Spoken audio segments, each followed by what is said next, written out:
if you believe in me in the works that I should do. Oh yeah, this is phenomenal.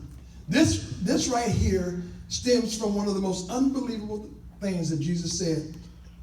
It says, found in John 14:12, that's 14:12 to 14. Verily, verily, I say to you, he that believeth on me in the works that I should do, the greater works shall he do also, and greater works than these shall he do, because I go unto the Father. That's a phenomenal statement. You know, we're going to do greater works. We're doing greater works as people getting saved. Oh, you know what's interesting?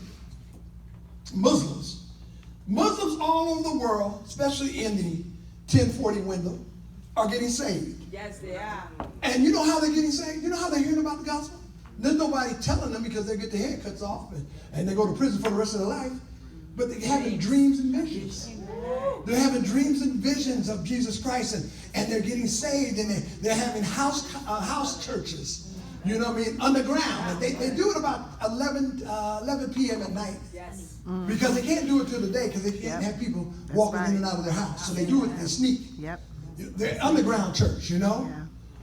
So it's so important. The fifth is a weapon of spiritual warfare. Our prayer is a spirit.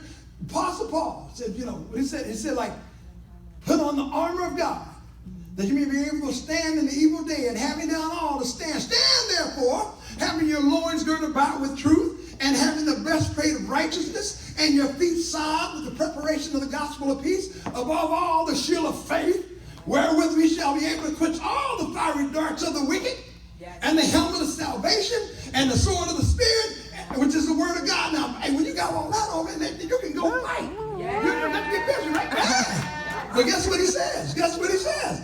Praying always. Amen. Praying always with all prayer and supplication in the Spirit, and watching therefore with all perseverance and supplication for all saints. Prayer. You can be prepared, but you have to pray. Yes. And a lot of times, you know, a lot of people have trouble praying.